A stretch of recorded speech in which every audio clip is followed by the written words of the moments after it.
काफ़ी सारे स्टूडेंट्स हमारे साथ में हैं, अलग अलग वर्टिकल से मैंने कलेक्ट किए हुए हैं, तो इनसे बात करेंगे और बहुत सारी स्कॉलरशिप्स की भी बात होगी। और जो जेपी का जो कैंपस लाइफ स्टाइल है, बहुत सारी चीजें हिडन होती हैं, जो मतलब जब बच्चा कैंपस में आता है तभी उसको पता चलता है। तो स्टार्ट करते हैं भाई नैतिक से। कौन सा ईयर है यहाँ पे? Sir currently I am in fourth semester second year में। तो यहाँ पे जेपी गुना कैसे आ गए?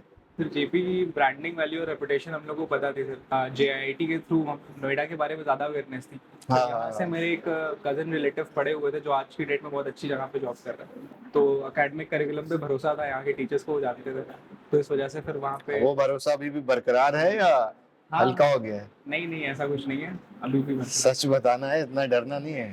नहीं सर, ऐसा कुछ नहीं है। अभी तक मतलब कितने सीजीपीए मेंटेन है? सर अभी करेंटली मेरा 8.2 से 8.2 सीजीपीए अभी तक मेंटेन। तो यहाँ पर अलग अलग तरह की स्कॉलरशिप्स हैं, तो वो मेरे को थोड़ा सा ब्रीफ करो। सर नॉर्मली जो गवर्नमेंट प्रोवाइड करती है, एमपी गवर्नमेंट या फिर UP government, OBC SC ST वगैरह वाली स्कॉलरशिप। यूपी गवर्नमेंट के लिए बच्चा एलिजिबल होता है? प्रायोरिटी यूपी के बच्चों को यूपी के कॉलेजेस को मिलती है, हम्म। बट यहाँ का भी कुछ। आपको मिला हो यहाँ पे? नहीं सर, मुझे तो मैं एलिजिबल नहीं था इस चीज़ के लिए। अभी जो मिली स्कॉलरशिप वो कौन सी है आपको? सर वो एक कमिंस इंडिया फाउंडेशन है, वो हम लोग को वो स्कॉलरशिप प्रोवाइड करती है जो भी फाइनेंशियल वीकर सेक्शन से बच्चे आते हैं उनके लिए। तो सर उसकी एलिजिबिलिटी ये है कि आपकी overall family income should be less than 6 LPA from all sources. वो तो बहुत सारे ऐसे बच्चे होंगे, फिर वो शॉर्टलिस्ट कैसे करते तो हैं? शॉर्ट लिस्टिंग में सर उनके क्राइटेरियाज ये हैं कि वो 3 राउंड्स में टेस्ट लेते हैं। तब तो यार कॉम्प्लिकेटेड प्रोसेस है स्कॉलरशिप लेना। हाँ सर, थोड़ा सा कॉम्प्लिकेटेड है, लेकिन सर प्रोसेस समझ जाएं अगर डेडिकेटली हाँ, प्रोसेस पढ़ाई करेंगे। बताइए। सर सबसे पहला स्टेज जो है दैट इज आपका फॉर्म्स के बेस पे शॉर्ट लिस्टिंग, कुछ भी फेक डाल दिया, क्रेडेंशियल डाल दिया, अकाउंट डिटेल्स डाल दी, तो अब इतनी बड़ी फाउंडेशन ऐसे आसानी से तो सब कुछ क्रॉस वेरिफिकेशन होता है। ये अगर सिर्फ एमपी के ही बच्चों के लिए या और भी जगह चल रही है? नहीं सर, मेजरली मुझे जहाँ तक पता है ये एमपी बेल्ट पे ही है ये चीज़। कितना पैसा देते हैं लोग?